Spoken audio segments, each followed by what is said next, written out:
Hola, mi nombre es Alex. Hoy te voy a leer Futuro Azul de Eoin Colfer.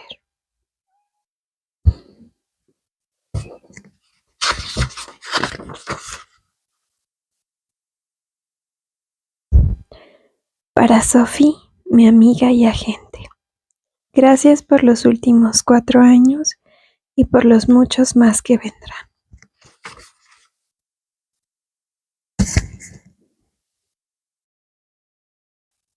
Capítulo 1.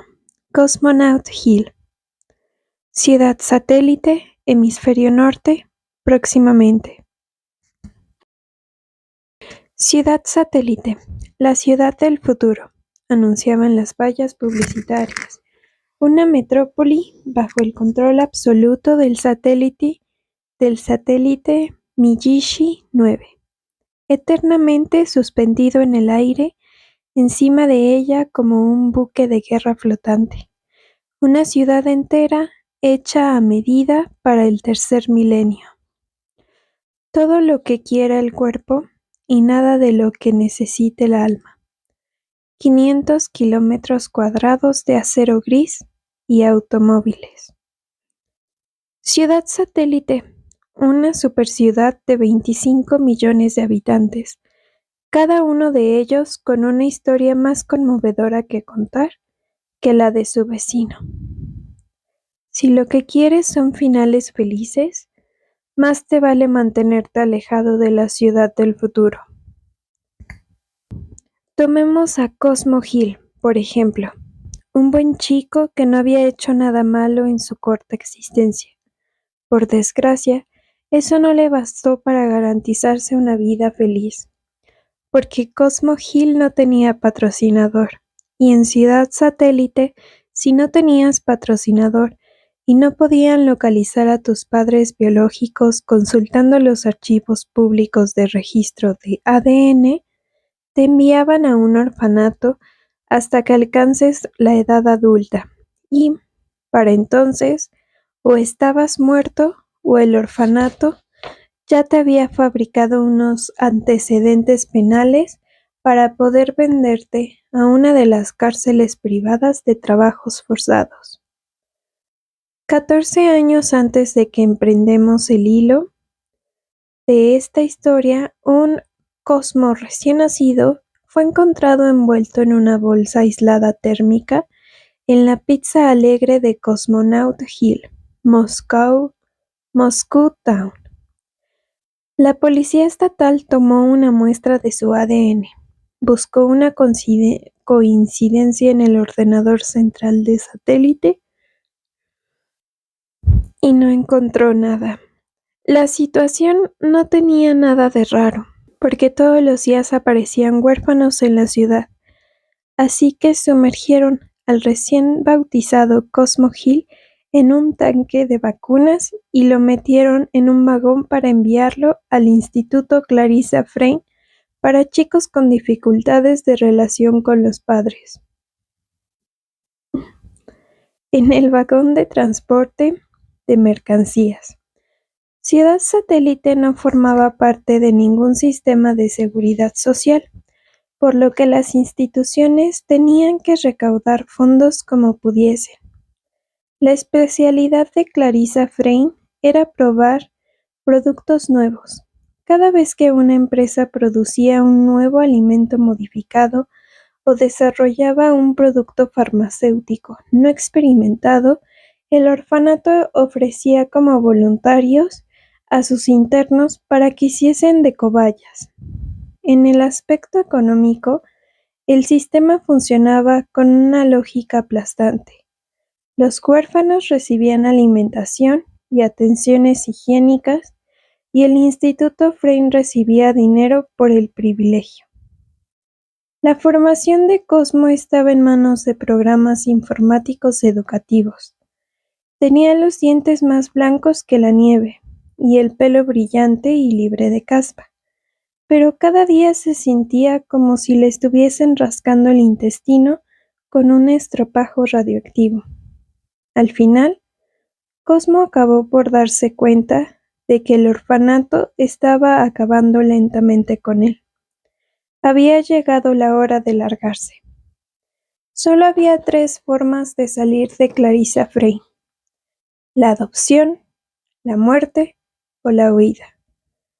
No tenía ninguna posibilidad de que lo adoptase, no a su edad. Los adolescentes difíciles y malhumorados no gozaban de demasiada popularidad entre las clases medias sin hijos. Durante años, Cosmo había acariciado el sueño de que alguien lo querría algún día, pero ahora había llegado el momento de enfrentarse a la realidad. La muerte era algo mucho más fácil de conseguir. Lo único que debía hacer era seguir haciendo lo que le decían y su cuerpo se rendiría en cuestión de años.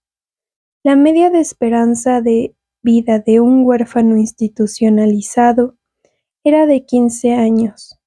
Cosmo tenía 14, y eso significaba que le quedaban menos de 12 meses para que las estadísticas dictaminasen que le había llegado la hora. 12 meses para planear la opción final. La única forma de salir del Clarissa Frey con vida, escapando. En el Instituto Clarissa Frey para chicos con dificultades de relación con los padres, todos los días eran prácticamente iguales: trabajo duro de día y sueño irregular por las noches. No había días de descanso ni derechos del niño.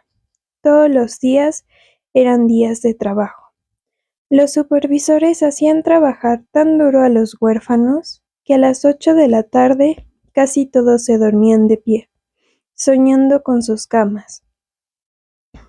Cosmo Hill era la excepción, pues pasaba cada instante de su vida despierta aguardando esa ocasión, esa fracción de segundo en que su libertad le daría señas desde el exterior de una puerta sin cerrojo echado o de una verja sin vigilancia. Debía estar preparado para aprovechar ese momento y salir huyendo con él. No era muy probable que aquella oportunidad se le presentase aquel día en particular, y aunque así fuese, Cosmo no creía que tuviese energías para echar a correr a ninguna parte. Los no patrocinadores habían pasado la tarde probando una nueva serie de antitranspirantes. Les habían afeitado las piernas y luego se las habían dividido en secciones con trozos de cinta aislante. A continuación, habían rociado la piel entre un trozo de cinta y el siguiente con 5 variedades distintas de antitranspirante, y luego habían ordenado a los chicos subirse a una cinta para empezar a correr. Los sensores sujetos a las piernas de los chicos controlaban sus glándulas sudoríparas y determinaban cuál de los aerosoles era el más eficaz. Al final de la jornada, Cosmo había corrido 10 kilómetros y tenía los poros de las piernas hinchados y ardiendo. Casi se alegró de que lo esposasen a un compañero y de iniciar el largo camino de regreso al dormitorio. El supervisor Redwood urgió a los chicos a que entrasen en el dormitorio. Redwood parecía un gorila engominado, salvo por el tupe de pelo rojo con el que jugueteaba constantemente. «Bueno, chicos», dijo Redwood abriendo cada par de esposas de uno en uno. «Esta noche hay partido, y tengo mucho interés en verlo. De hecho, he apostado unos cuantos dinares por el resultado, así que, si sabéis lo que os conviene».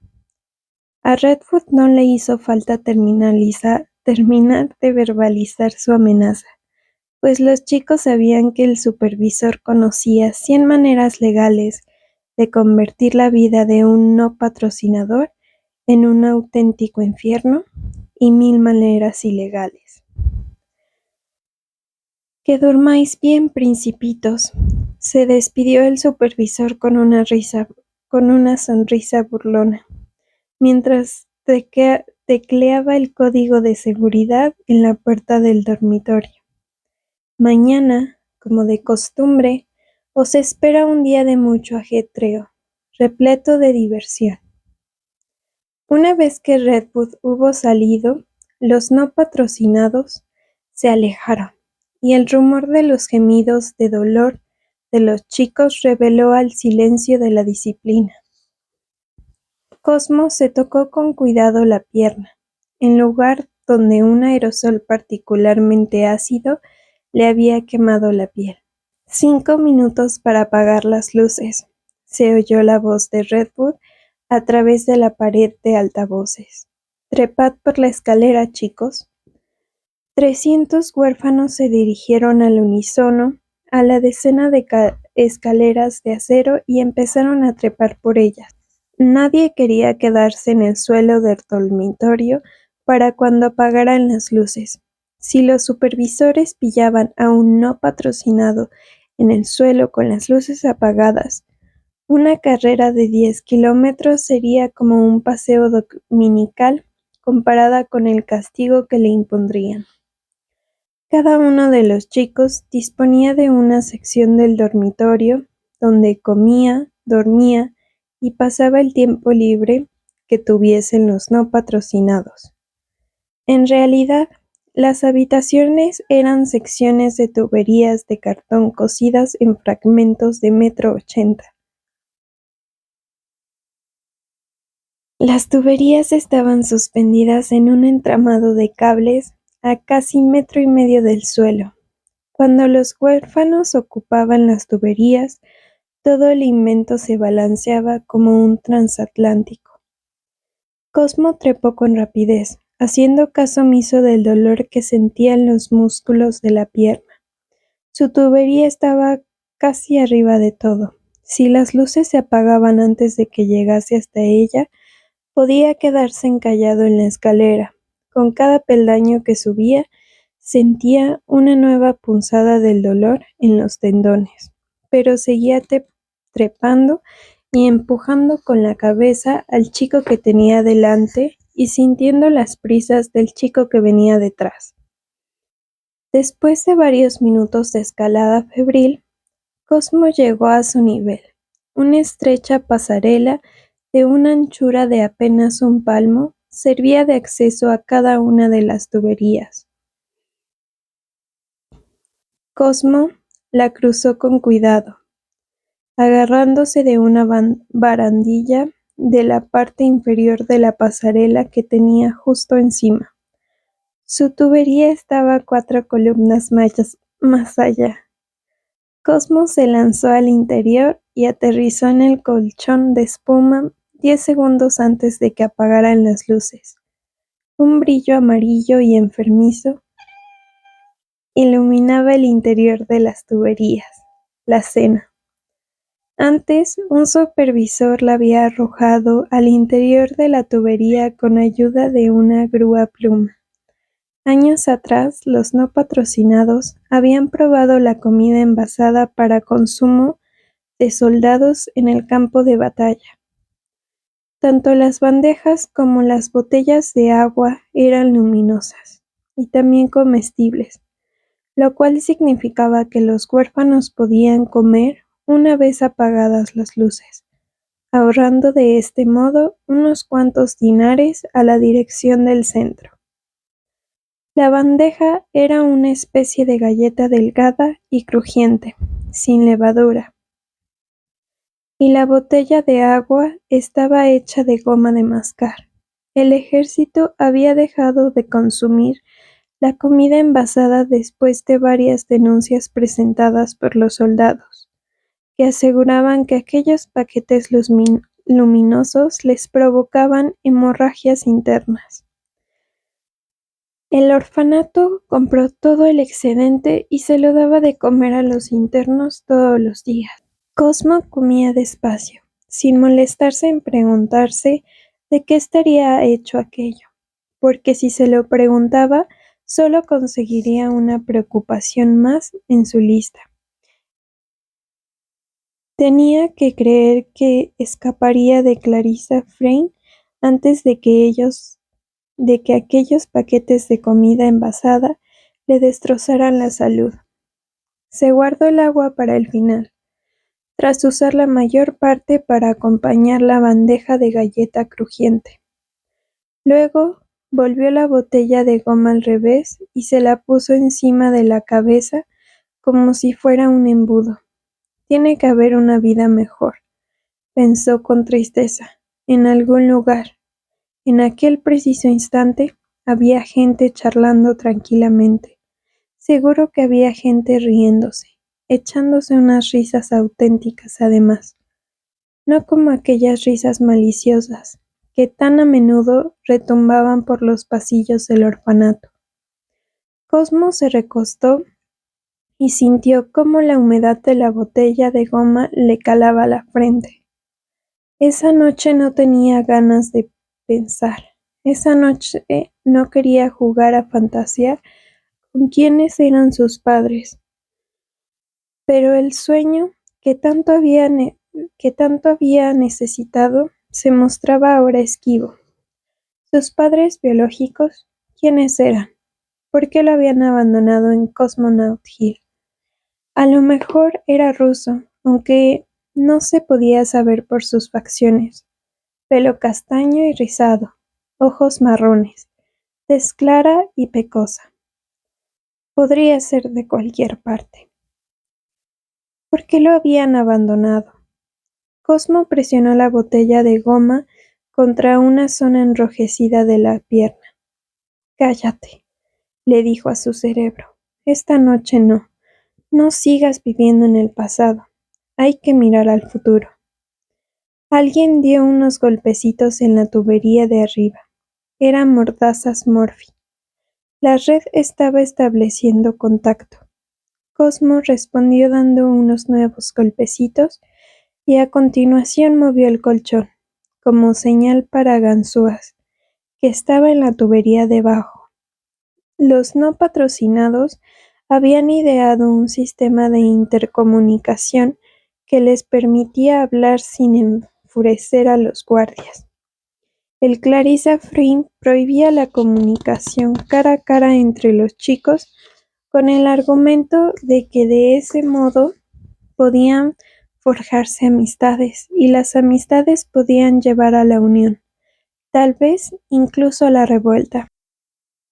Cosmo hundió las uñas en una abertura de la tubería de cartón y extrajo 2 tubos pequeños, hechos de galleta crujiente mezclada con una botella de goma molida y luego secada en el alféizar de una ventana.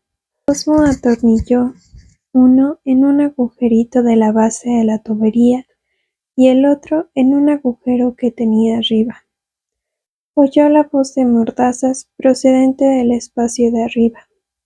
Cosmo, ¿qué tal las piernas? Me arden, se quejó Cosmo. Me he puesto la botella de goma en una, pero no sirve de nada. Yo también lo he probado, contestó Ganzúas, desde abajo. Antitranspirantes. Es casi tan horrible como aquella vez que nos hicieron probar las balas trepadoras. Me pasé una semana entera vomitando. A través de los agujeros de la estructura de tuberías fluyeron toda clase de consejos y sugerencias. El hecho de que las tuberías estuviesen conectadas entre sí, además de la acústica de la sala, hacía que las voces recorriesen unas distancias asombrosas por toda la red. Cosmo oía cuchillar a los no patrocinados a 100 metros de distancia. «¿Qué dice el químico?», preguntó Cosmo. «De lo de las piernas». El químico era el nombre que habían dado los habitantes del orfanato a un chico que dormía a 3 columnas de él. Le encantaba ver los programas médicos que emitían por televisión y era lo más parecido a un especialista que tenían los no patrocinados. La respuesta no tardó ni un minuto en llegar a sus oídos. El químico dice que te escupas en las manos y te frotes la saliva en las piernas. Parece ser que la saliva contiene algo como un bálsamo. pero sobre todo, no te chupes los dedos, o te pondrás peor que la vez de las balas trepadoras. El ruido que hacían los chicos al escupirse en las manos retumbó en toda la sala, y el entramado de tuberías dio una sacudida con los movimientos. Cosmo siguió el consejo del químico. Luego se recostó y se dejó empapar por cientos de conversaciones distintas. A veces intervenía él también, o al menos escuchaba una de las historias de Mordazas. Pero aquella noche, en lo único que podía pensar era en el momento en que la libertad llamase a su puerta y en que debía estar listo para recibirla. La oportunidad de oro de Cosmo para abrazar la libertad se presentó justo al día siguiente, durante un traslado rutinario. 40 no patrocinados, Cosmo entre ellos, acababan de pasar el día en una productora de música viendo una serie de posibles spots televisivos para promocionar grupos de música pop generados por ordenador, seguido de un cuestionario de 60 kilobytes. ¿Qué no cantante te ha gustado más? ¿Qué no artista te ha parecido más guay? ¿Guay? Hasta los ordenadores de la productora estaban desfasados. Los adolescentes ya nunca decían eso de guay. Cosmo leyó las preguntas muy por encima antes de marcar una casilla con su bolígrafo digital. Prefería la música hecha por gente de verdad al pop generado por unos cuantos píxeles. Pero nadie abrió la boca para protestar. Un día viendo videos de música era infinitamente mejor que someterse a pruebas químicas. Los guardias de Frame subieron a los no patrocinados a una camioneta justo después de la sesión. Aquel vehículo debía de tener más de 100 años, con sus neumáticos de caucho y todo en lugar de bandas de plástico habituales. A Cosmo le pusieron como compañero de esposas a Mordazas Murphy. Mordazas era un chaval muy majo, solo que hablaba demasiado. Precisamente por eso se había ganado aquel apodo en el orfanato. Un día, el chico irlandés había estado hablando demasiado con la persona equivocada y le habían puesto una mordaza en la boca con unas bolsas de plástico, solo que no se habían conformado con tapársela sin más, y se la habían pegado con superglue. Las ampollas tardaron semanas en desaparecerle de la boca, pero Mordazas no solamente no había escarmentado, sino que ahora tenía algo más de lo que hablar.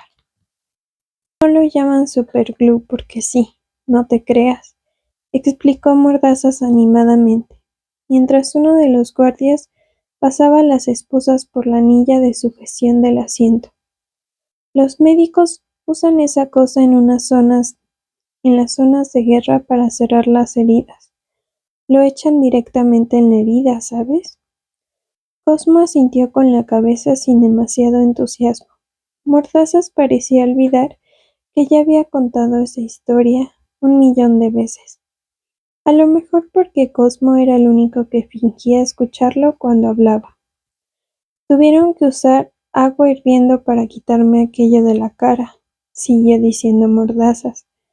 Pero no sentí nada, no sufras. Uno de los guardias me durmió la cara entera con anestesia. No me habría enterado ni aunque me hubiesen estado martillando clavos de 10 centímetros en el cráneo. Cosmo se frotó la piel de las muñecas, bajo las esposas. Todos los no patrocinados tenían una marca roja alrededor de las muñecas, la marca de la vergüenza. ¿Has probado alguna vez respirar solo por la nariz durante un día entero? A mí me entró el pánico varias veces, te lo confieso. En la parte delantera del furgón, el piloto estaba alineando el vehículo con la sección de navegación del satélite. Sin embargo, las semanas anteriores había habido muchos problemas con el satélite. Demasiadas conexiones, decían los lavacerebros televisivos. El Miyishi 9 empezaba a pesar demasiado, sencillamente, para que sus motores soportasen una órbita tan baja. Se decía incluso que las antenas de algunas compañías se rompían y se quemaban. ¿A qué viene el retraso?, gritó el supervisor Redwood. Ese día, el mastodóntico pelirrojo tenía mal aliento y peor humor. Seguro que había tomado demasiadas cervezas la noche anterior. Su barrigón bamboleante era un claro indicio de que tomaba demasiadas cervezas casi todas las noches. Si vuelvo a llegar tarde a casa esta noche, Agnes me ha jurado que se va a vivir con su hermana. Es el satélite, gritó el piloto. No me dan línea. Bueno, pues consigue esa línea, o te aseguro que será mi bota la que te deje una línea en el trasero. Mordazas rió lo bastante alto para que Redwood lo oyera. ¿Crees que estoy de guasa, Francis?, gritó el hombre, pellizcándole la oreja a Mordazas. ¿Que no soy capaz de hacerlo? No, señor, estoy seguro de que es capaz de hacerlo, señor. Tiene esa mirada en los ojos. Y no es buena idea meterse con alguien que tiene esa mirada en los ojos. Redwood levantó la barbilla de Mordazas hasta que ambos se miraron a los ojos. ¿Sabes qué, Francis? Es la primera frase inteligente que te oigo decir en mi vida. No es buena idea meterse conmigo, porque siempre hago lo que me da la gana. La única razón por la que no me deshago todos los días de una docena de vosotros, los raritos, es por el papeleo. Odio el papeleo. Mordazas debería haber cerrado la boca en ese momento, pero no pudo. Su boca no se lo permitió. Ya había oído eso de usted, señor. Redwood le tiró con más fuerza de la barbilla, obligándolo a subirla unos centímetros. Cosmo tiró de la cadena de las esposas como advertencia. Redwood no era un hombre al que se pudiese llevar al límite de las provocaciones. Hasta los chavales más psicópatas tenían miedo de Redwood. Corrían muchos rumores sobre él, historias sobre la desaparición de algunos no patrocinados. Sin embargo, Mordazas no podía callarse. Las palabras se le escaparon de la boca como abejas furiosas de una colmena. He oído decir que no le gusta el papeleo porque parece ser que algunas palabras tienen más de 3 letras. Acabó la frase con una risa aguda, provocada por la histeria más que por el humor. Cosmo se dio cuenta entonces de que desde allí Mordazas iría derechito al pabellón psiquiátrico, si es que vivía lo suficiente para ir a alguna parte. Redwood desplazó los dedos al pescuezo de Mordazas y empezó a hacer presión como si tal cosa. Los imbéciles como tú no se enteran de la película. En esta ciudad no te dan ningún premio por hacerte el graciosillo.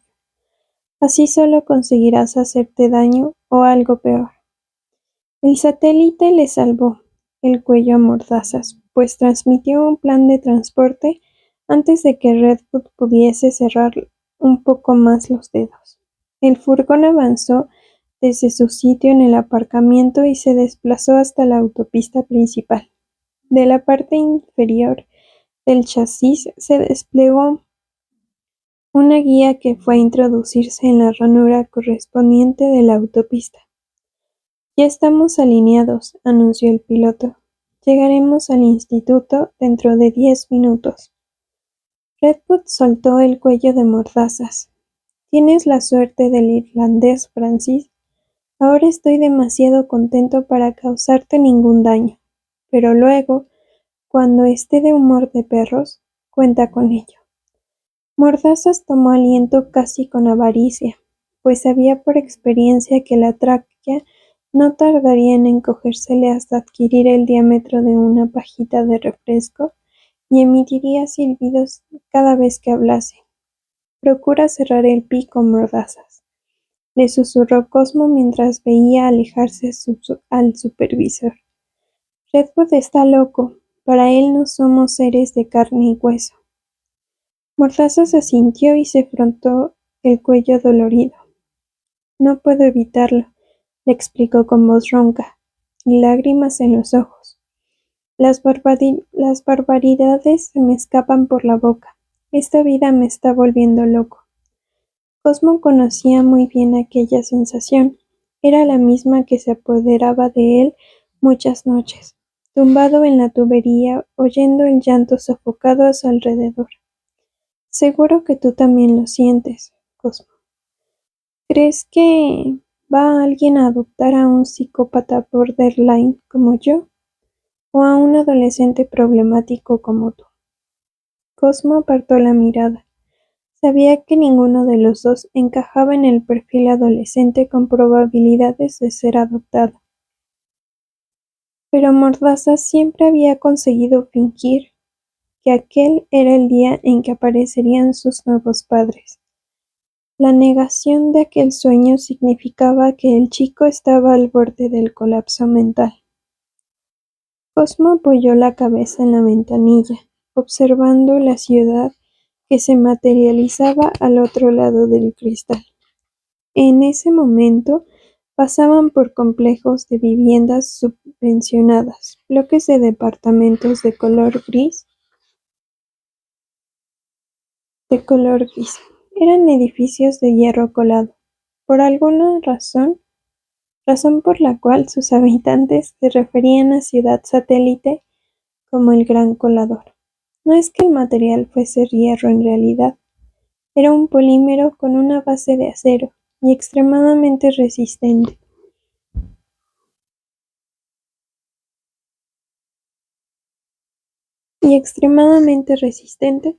Que se suponía que conservaba el frío en verano y el calor en invierno, aunque a la hora de la verdad hacía justo lo contrario.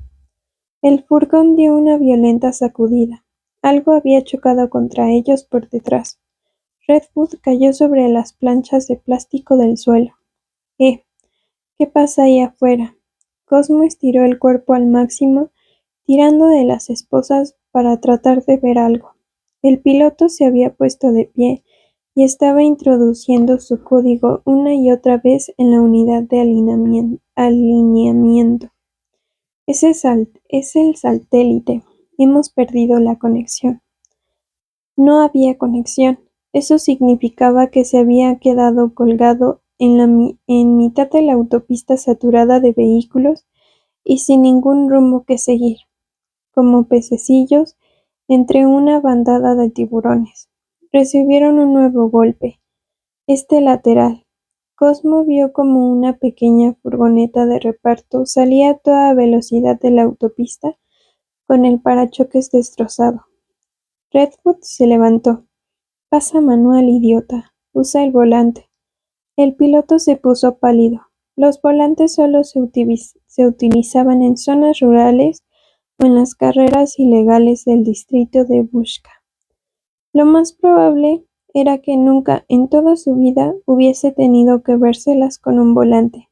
El pobre desgraciado se libró de tener que vérselas en ese momento, cuando un vehículo anuncio giratorio se estrelló contra ellos de frente y dejó la cabina como un acordeón.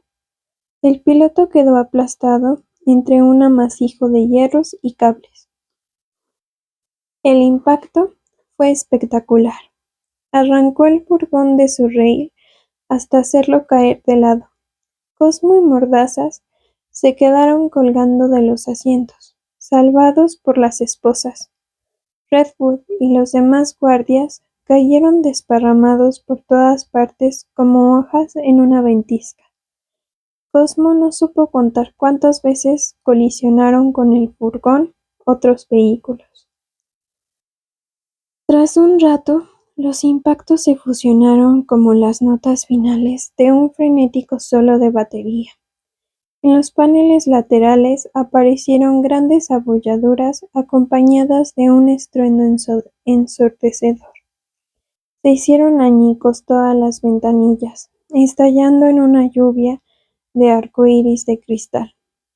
Cosmo trató de agarrarse con fuerza. ¿Qué otra cosa podía hacer? A su lado, la risa histérica de Mordazas era casi tan sahiriente como las esquirlas de cristal. «Esto es el fin», exclamó el irlandés. El furgón realizó un giro de 180 grados y patinó por la autopista dejando un reguero espectacular de chispas. El asfalto se deshizo en pedazos tras la acometida brutal y dejó una zanja de 30 metros en la estela del vehículo, que por fin se detuvo al chocar con el cristal de la ventana del restaurante chino La Barba del Dragón. Los aromas especiados del jengibre y la salsa de soya se mezclaron con los olores del aceite de motor y la sangre. Cosmo apoyó un pie en el borde de una ventanilla para compensar el esfuerzo que estaban haciendo los brazos. «Mordazas, Francis, ¿están bien?» «Sí, aquí sigo». El chico parecía decepcionado. En todo el vehículo se oían los quejidos y los gritos de ayuda de los no patrocinados. Algunos estaban heridos, otros peor.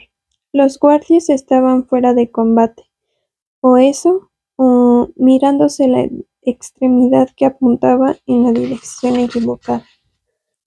Redwood se tocó con cuidado una nariz, cada vez más hinchada. «Creo que me la he roto», gimió. «A Agnes le va a encantar». «Bah», exclamó Mordazas balanceándose en el aire sobre el cuerpo de Redwood. «No hay mal que por bien no venga». Redwood se quedó inmóvil y luego se puso a cuatro patas como un pitbull. Un goterón de sangre le resbaló de uno de los orificios nasales y cayó al espacio vacío del marco de una ventanilla. «¿Qué es lo que has dicho?» El supervisor habló despacio para asegurarse de que se oía bien cada una de sus palabras. Cosmo hizo oscilar el pie hasta darle un puntapié a su compañero de esposas en las costillas. «Calla, Mordazas. Lo que te pasa a ti me pasará a mí». «Vale, vale. No he dicho nada, supervisor. No he dicho nada en absoluto». Pero era demasiado tarde. Acababa de traspasar una línea invisible. En mitad de todo aquel caos, Redwood se replegó en sí mismo. Cuando volvió a salir, se había convertido en un individuo aún más peligroso. «En mi opinión», empezó a decir, al tiempo que se ponía de pie muy despacio para encararse con los chicos que colgaban del techo. Se pasó un peine de bolsillo por sus preciosos rizos rojos. «A causa del accidente, se ha soltado la anilla de vuestras esposas y habéis intentado escapar». Pese a la rapidez de su lengua, esta vez Mordazas tardó algo más de tiempo en reaccionar. «Pero, ¿qué dice, señor Redwood? No le pasa nada a la anilla de nuestras esposas. Mire». Tiró de las esposas para enseñárselas. «Os ordené que os detuvieseis, pero no me hicisteis caso». Redwood lanzó un suspiro dramático, con la nariz ligeramente silbante. «Y no tuve más remedio que empaquetaros». Empaquetar. Era el término en jerga de seguridad para las balas de virus de celofán, con la que los guardias cargaban sus armas de gas. Cuando la bala hacía impacto contra un objeto sólido, se liberaba un virus que recubría el objeto con una capa envolvente de celofán y restringía al máximo su capacidad de movimiento. El celofán era lo bastante poroso para permitir la respiración, pero al parecer podía ejercer tanta presión que podía llegar a romper las costillas. A Cosmo ya lo habían empaquetado en una ocasión, y había tenido que pararse una semana entera con la totalidad del cuerpo escayolada. Cosmo apartó a un lado a Mordazas dándole un codazo. Supervisor Redwood, señor. Francis no ha querido decir nada. Solo es idiota el pobre. Yo le enseñaré, señor. Deje que me encargue de él, y usted vaya a que le curan la nariz. Redwood le dio unos cachetes a Cosmo en la mejilla. Es una lástima, Gil, porque siempre me has caído bien. No eres un chico difícil, pero por desgracia en todas las guerras hay daños colaterales. El supervisor se inclinó hacia adelante para introducir su tarjeta inteligente en la anilla de las esposas. Los chicos cayeron 2 metros y aterrizaron en el suelo, en medio de la alfombra de cristales. Redwood desenfundó su arma y comprobó la recámara.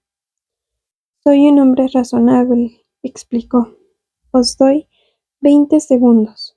Cosmo se sacudió los cristales de la ropa y ayudó a Mordazas a levantarse. Ya está. Había llegado su oportunidad. Viviría o moriría. ¿Por qué no nos da 30 segundos? Redwood se echó a reír. Sí, claro.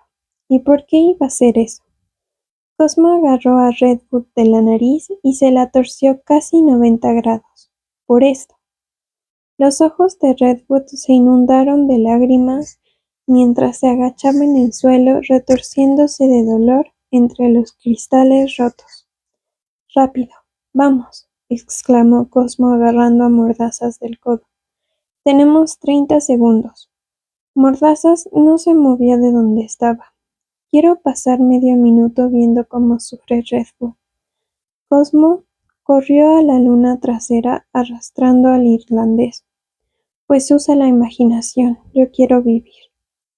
Atravesaron la ventana rota y entraron en el interior del restaurante, donde los comensales estaban pegados a las paredes por si el furgón le daba por desplazarse 1 metro más. La policía local solo tardaría unos segundos en llegar y cortaría todas las vías de escape. Los reflectores de los pájaros de televisión ya asomaban por encima entre las ruinas de la pared principal. Mordazas cogió un par de crepes de pato del plato de un comensal estupefacto. Los no patrocinados habían oído hablar de la comida recién preparada, pero en realidad nunca habían llegado a probarla. Mordazas se metió una de las crepes en la boca y le ofreció la otra a su compañero de esposas. Cosmo no era tan tonto como para rechazar la comida. En cualquier circunstancia, quién sabía cuándo iba a volver a poder echarse algo al estómago. Eso contando con que de veras volviesen a comer. Aquella podía ser su última comida de los condenados.